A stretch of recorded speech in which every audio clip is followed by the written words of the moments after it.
Welcome to the Writer's Journey podcast. I'm Michael Laran, a science fiction and fantasy author on a journey to go from nobody to bestseller, and I'm documenting every step of the way. Tune in every week as I pull back the curtain on my writing life and how I'm building a writing career while working a full-time job, raising a family, and attending law school classes in the evenings. You can find show notes for this week's episode, a free starter library of my fiction, and much more at michaellaran.com. Hello and welcome to episode 91. 91 is a good number, 9 episodes away from the big 100. I think that's a good milestone for any podcast, 100 episodes. So I am super excited for that. I hope that everyone who celebrates it had a wonderful Thanksgiving holiday. Mine was pretty good. I had to think about that for a second. What did I do over Thanksgiving? So it was kind of funny because my family and I, we didn't host and we didn't travel. So it was a pretty laid back, just kind of chill Thanksgiving holiday. I took my daughter to see Frozen 2. She's in a Disney princesses phase now, and she wears the Queen Elsa dress just about every day. And she's 5 and listens to Let It Go like every 10 minutes. So we took her to go see Frozen 2, and she didn't really like it that much. She said, I liked it a little bit, but it was actually darker than I thought it would be. I actually enjoyed it quite a bit. I was somebody that thought the first Frozen was a little overrated. I thought it was kind of standard Disney fare. I didn't think it really pushed any ground, but I really thought the second one was much better. And fiction technique kind of thing alert. If you have not seen the movie, one of the really cool things about it is that there's no villain in the movie. So I'm not going to spoil anything, but they told an entire story without a villain, which I was like, bravo to Disney. That's a pretty cool thing. So there's not an actual villain in the story. And I thought it was really interesting because there's tons and tons of tension, but there's not an actual villain. So, for those of you who like to watch movies, that might be a reason to check it out. But anyway, in personal life, things were good with the holiday, nice and relaxing. Again, I had a great November. Compared to this time last year, November was a pretty horrible month for me, followed by October. And so it was nice to have some time to just kind of chill and decompress and everything. And funny thing, so law school, I had my law school exam. I'm recording this at 9:26 p.m. at night. At 5:45 p.m. today, I handed in my law exam. So it was a take-home exam.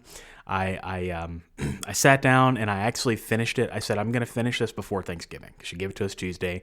I said, I'm just going to sit down and I'm going to do it. I had a couple beers and I just sat down and knocked out the exam. And I did it in about 4.5 hours. So I sat down at like 7, walked away at like 11. And it was 20 pages. So 20 pages, like imagine writing a college paper in one sitting, 20 pages, and it was tons and tons of legal analysis, but I got it done. And so I felt really good about the analysis, and I'm pretty sure I'm going to get a good grade in the class. As to what that grade will be, I don't know. It might be another week or two before I find that out, but I will be sure to report it, even if it is an F, because I believe in transparency. So law school is done. I don't have to talk about it anymore, and I am officially free until about the end of January. So sometime after Martin Luther King Day, I'll be back at law school. But the nice part about it is that a year from now, I will officially be done with law school. So I was able to talk my wife into taking 3 classes next year, a class in the spring, a class in the summer, and a class in the fall, and I will wrap this up and be done. I cannot tell you how excited I am for that because I did the math, and all the time that I spent on my exams and everything like that, I think it was like a novel and a half.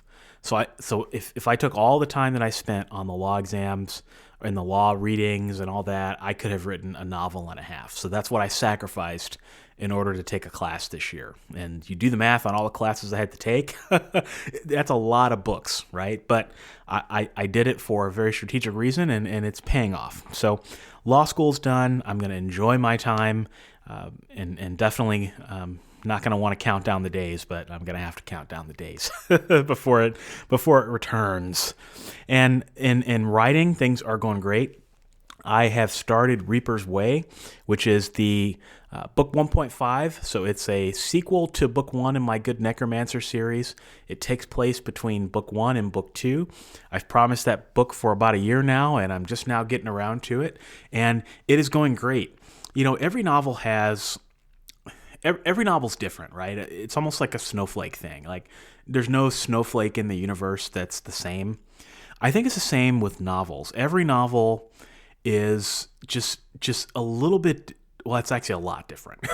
Every novel is so drastically different than the last one. So when I wrote The Good Necromancer Book 1, and for those of you who don't know about it, it's an urban fantasy about an ex-necromancer who practiced the dark arts, and because he did a deal with the demon betrayed him, killed his family, and he vowed to never touch the dark arts again, and has been living a life for 7 years of atonement and a recluse and a hermit, and just trying to block out all of his prior mistakes.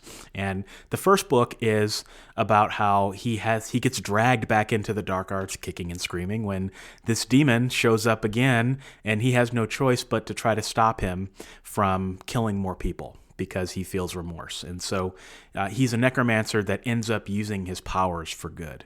And it's in many ways a redemption story, at least the first book is.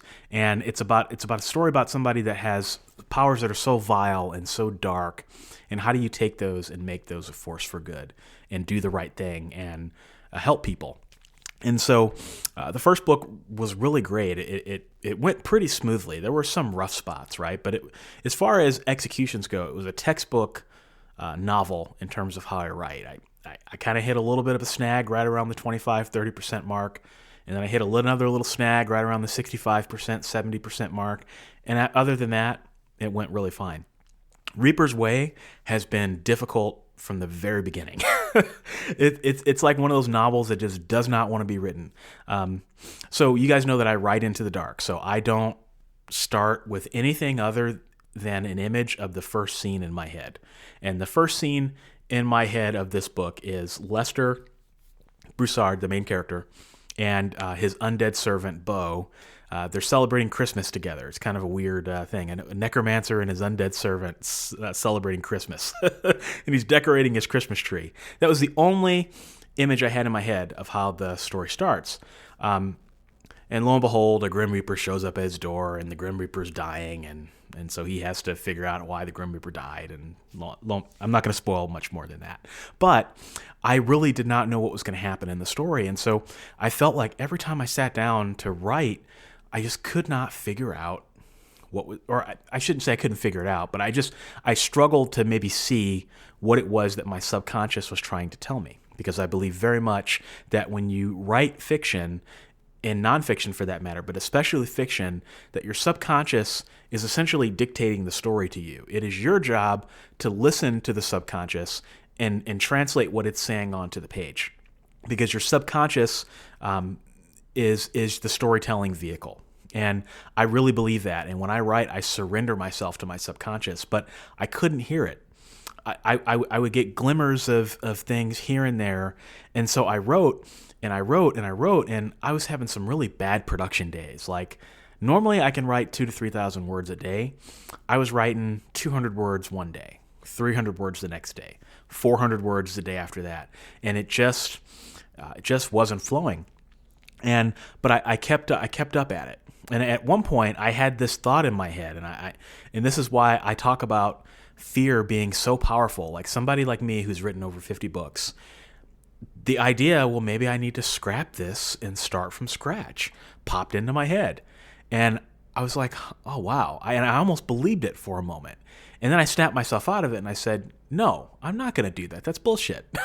I'm not going to rewrite this novel. I don't know where it's going, but that doesn't mean that it's not valid. It doesn't mean that it deserves to be given up on. I don't just give up on stuff, right? Just because it's hard.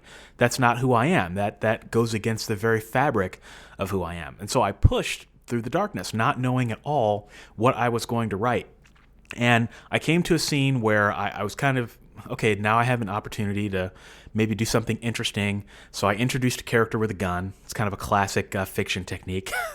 Introduce a character, a bad guy, and it was kind of fun to write that scene. And as I started writing it, I got a lot of momentum. And so suddenly, those 500 days became 2,000 word days again. And all of a sudden, I'm humming along with this book. And I'm like, okay, this is awesome. And then at a point earlier yesterday, it's this weirdest thing when you write into the dark. And for those of you who listen, who know what I'm talking about, or it's pretty interesting. So it's right around the 70% mark, maybe a little bit earlier, maybe a little bit sooner. Every time I do this, it always happens the same way every time. 70% mark, I instantly see everything that's going to happen from now until the end of the story. And everything that I've written before suddenly makes sense. So let me give you an example.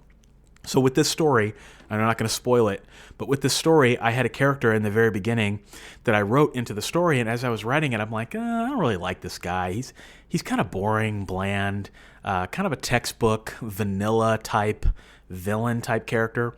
And I'm like, this maybe this guy's going to get cut. It's not very much interesting at all. And I said, okay, no, I'm just gonna let the story go. I'm gonna let it happen, let it flow. And I get to around the 70% mark of Reaper's Way, and all of a sudden it's like the blinders were taken off of my eyes, and I can hear everything my subconscious is telling me about this story, and everything that I can see had to do with this character that I wrote very early on into the story, and all of a sudden, all those things that didn't make sense why I was writing him made complete sense. In fact, I think it ended up being one of the more original plot twists that I had because it was something that even I didn't see coming. And Dean Wesley Smith talks about this all the time. If you don't know what's coming with your story, then your reader's definitely not going to know. But you can't get to that point unless you trust the process. You know, there were points where I was like, this is hard, right? 500 words a day. That's not my normal. This is hard. You know, I've got this weird character that doesn't feel right. Okay, I need to rewrite the novel. And I ignored all of that, and I'm so glad that I did, because now coming out of the other end of this, I can see where all the pieces fell into place. So that's just a lesson that even, you know, I follow my own advice, but it's just a reminder that even if you write into the dark, or even if you outline, every novel's going to be different. Every person you wrestle with, right, on the mat is going to be different, and they're going to have their own quirks and own idiosyncrasies. Every novel is that way too, and if you just approach it with that mindset, it will make you 1,000% more successful. So I'm pleased to report that I'm about 70% of the way through Reaper's Way, and I probably will be done with it over the weekend. So my editor, unfortunately, is not available until about January. So what I'm going to do after I finish Reaper's Way is I'm going to jump right into Cold Hard Magic, which is book 2 in the Good Necromancer series, and I'm really happy to be writing fiction again. It is really fun, and I've definitely missed it. So I'll be talking more about that and more about the process of this series as I go along, but that's my fiction update. Pretty good stuff. So just trust the process. I think that is super, super important. Now, some other things I've been working on, because I can never not work on multiple things. I am getting ready to start recording my own audiobooks, but I tried a little bit of a test run earlier in the week. So I think I did a chapter of Be a Writing Machine, and I just read it just to see what it would sound like. So I pretended that I was narrating, like playing for keeps, and I pretended that I was doing the audiobook pacing. So, you know, when you're reading an audiobook, you got to put your game face on. You've got to do some different things with your voice. You can't just be casual like I'm being right now. You've really got to get that game face on, right? Or that game voice on. I might start saying that now. Get your game voice on. And so I started that, I tried that, and I just hated the way I sounded. I absolutely hated it. It sounded horrible. And I don't know if that was just because I'm a rookie at this and I don't know how this is going. I don't know if it was my microphone. I don't know if it was just I need more practice behind the mic, or if I need more acoustic treatment, all the sorts of things that you need from an audiobook perspective. But I was not happy with how it sounded. In fact, if I got to the point in January where I was recording this and it sounded like that, I would pull the plug. And the reason I would pull the plug is because the quality's not there. You know, if I'm going to record my own audiobooks, I want to make sure the quality's there. It's got to be pleasant for people to hear in their ear. There are certain things that people just don't tolerate, right? And so I'm thinking I'm probably going to hire an audiobook narrator coach. So if any of you listening to this happen to be in the business of coaching for audiobooks and you've narrated professional audiobooks, that would be great. Otherwise, I think I'm going to have to get some professional help. It's just one of those things where, you know, it wasn't so much that I was cringing to hear my own voice. It was more I was cringing to think about other people hearing it. I don't know why, but I'm probably going to get a coach. You know, I think no one's above coaching. I think that feedback is a gift, and if I can get just a little bit of time behind the mic with somebody listening and giving me some advice on breathing, giving me some advice on the sound, it very well could be that my microphone just isn't what I need for this. I wanted to try to do it with my Blue Yeti, but I don't know if that's going to do the trick. I was just going to try to do it on the cheap at first to see if it worked, but I don't know if the quality's there. So I might be investing in a different microphone for this. But anyway, that was a situation where I tried something earlier this week. It failed miserably. Most of the things that I do are failures. So this was I heard a podcast interview with this guy, and he was talking about how failure is like cholesterol. There's good failure and there's bad failure. Just like there's good cholesterol and there's bad cholesterol. This was a good kind of failure, right? Because it taught me something.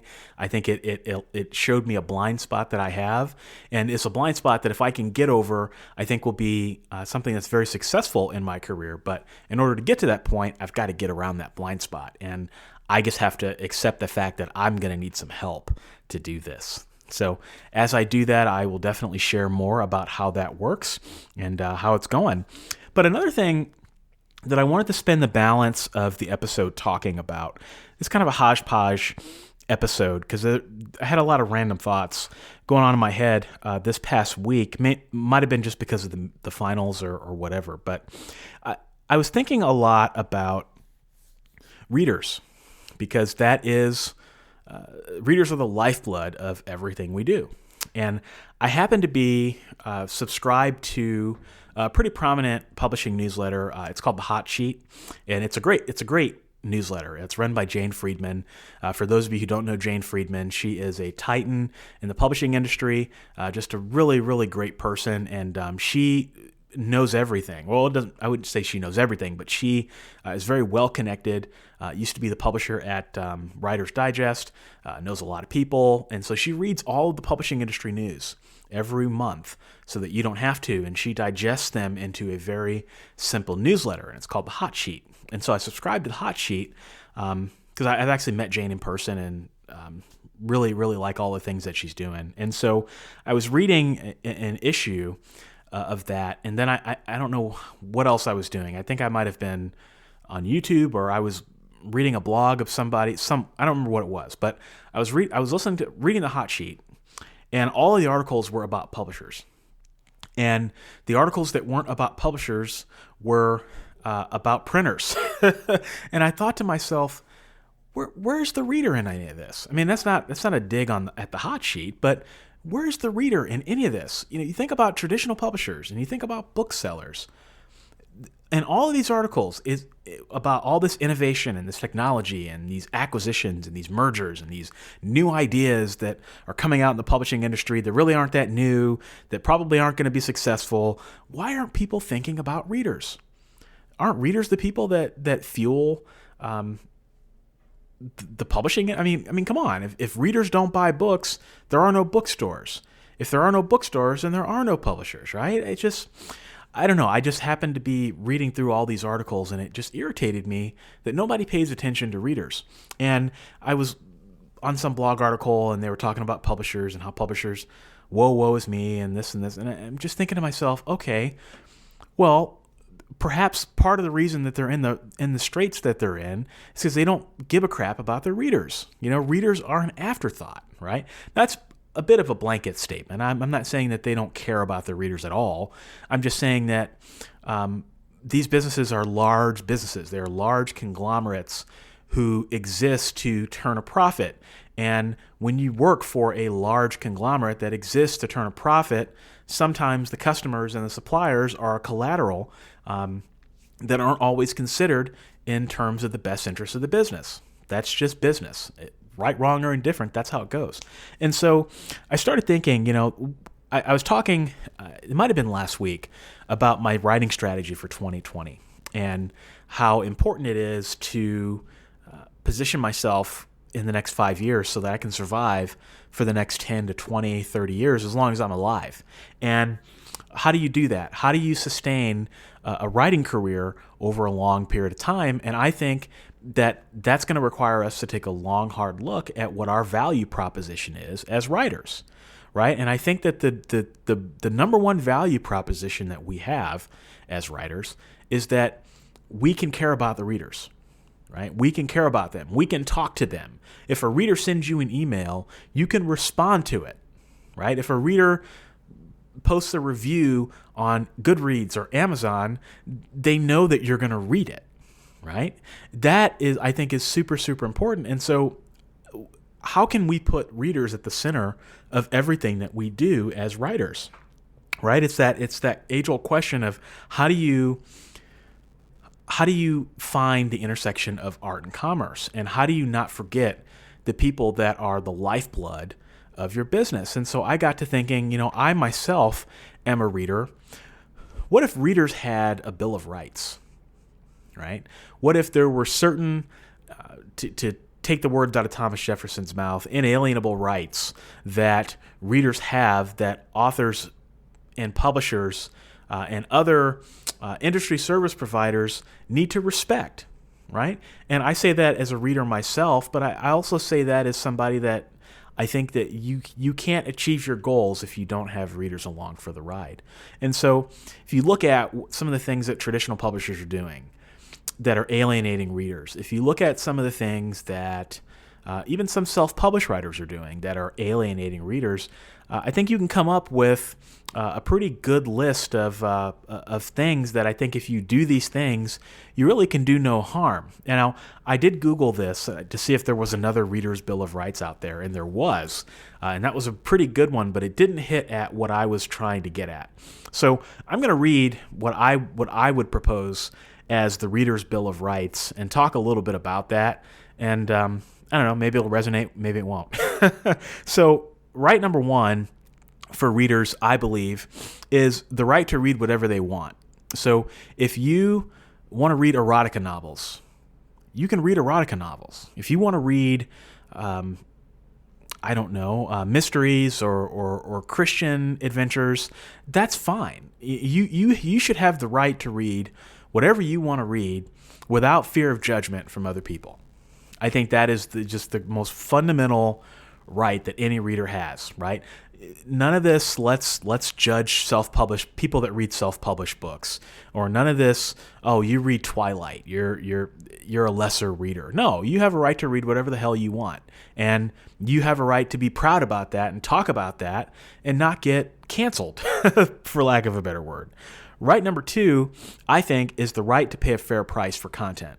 So what is a fair price? I think it's whatever a reader pays for it, but I also think that there are some traditional publishers out there that way overprice their books.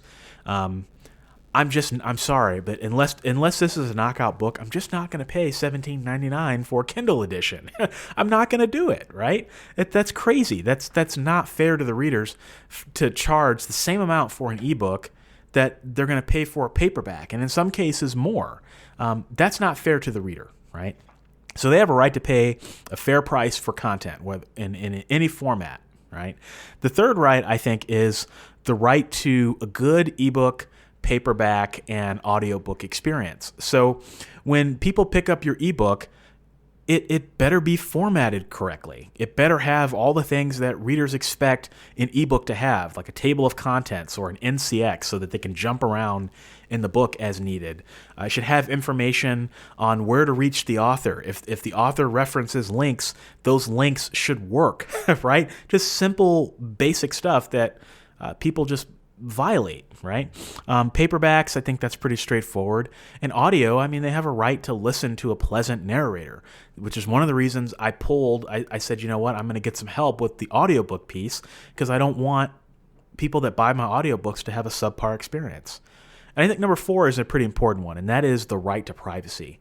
I think you should have a right to read whatever you want, the right to buy whatever you want, and I think you should have a right to not have that information sold or exploited in any way. I think privacy is, in many respects, the future, and I think that authors should honor that. And I think the way that sometimes people get into trouble is with marketing on that. So the fifth right is pretty important, which I think is the right to assemble and the right to have their sacred spaces unpolluted by writers, right? So, you know, when readers get together in communities and discuss their favorite books, the last thing they want to see is an author saying, hey, buy my book. Oh, you guys really like this book? You should buy my book because it's blah, blah, blah. You know, no, none of that. That's crazy, okay? The next one, I think, is the right to like or not like a book, right? So you can read whatever you want. You can do that in privacy. And I think you have a right to like or not like whatever you want. And I think the seventh right is the right to post reviews and not have them altered and not be expected to alter a review. I think that's super, super important. That's why sites like Yelp are so popular, right? So it's not fair for a reader to post a review and they'd be demonized for it. So what, they don't like your books, you know, so what, they're being a jerk, right? That's their public right. I think also a right to free speech. I think that's important. The right to be respected and treated with dignity. I think that's also important. It just doesn't pay to be a jerk to your readers. And then also, I think readers have a right to not be misled or defrauded. So insert any scammy clickbait tactic here. I think it's important to not mislead or defraud your readers or even give them the perception that you're doing that. I think it's important to always be upfront and always be honest with what you're doing and what you're trying to accomplish. So to recap those rights, readers should have the right to read whatever they want. They should have a right to pay a fair price for content. They should have a right to a good ebook, paperback, and audiobook experience, the right to privacy, the right to assemble and not have their sacred spaces polluted by other writers, and the right to like or not like a book, and the right to post reviews and not alter them, the right to free speech, the right to be respected and treated with dignity, and the right to not be misled or defrauded. I think those are incredibly important, and those are some things that I was just thinking about. Now, whether I do anything about this, I don't know, but I think that there are certain things that you have that are core values, things that are important to you, that you hold dear, and I think these are some things that I hold dear, and so if nobody else does it, I'm at least going to hold myself to those standards to make sure that I treat my readers as best as I can treat them, because they are incredibly important people. Anyway, I'm going to end the episode with that. Hope that everybody has a great weekend, and I'll holler at you next week. Thanks for joining me this week. If you enjoyed this episode, you'll enjoy my backlist episodes at michaelaran.com/podcast. For your free starter library of my favorite novels, join my fan club by visiting michaelaran.com/fanclub. If you're a writer and want to connect with me further, check out my YouTube channel, Author Level Up, for helpful writing advice at authorlevelup.com. Thanks for listening, and I'll be back next week.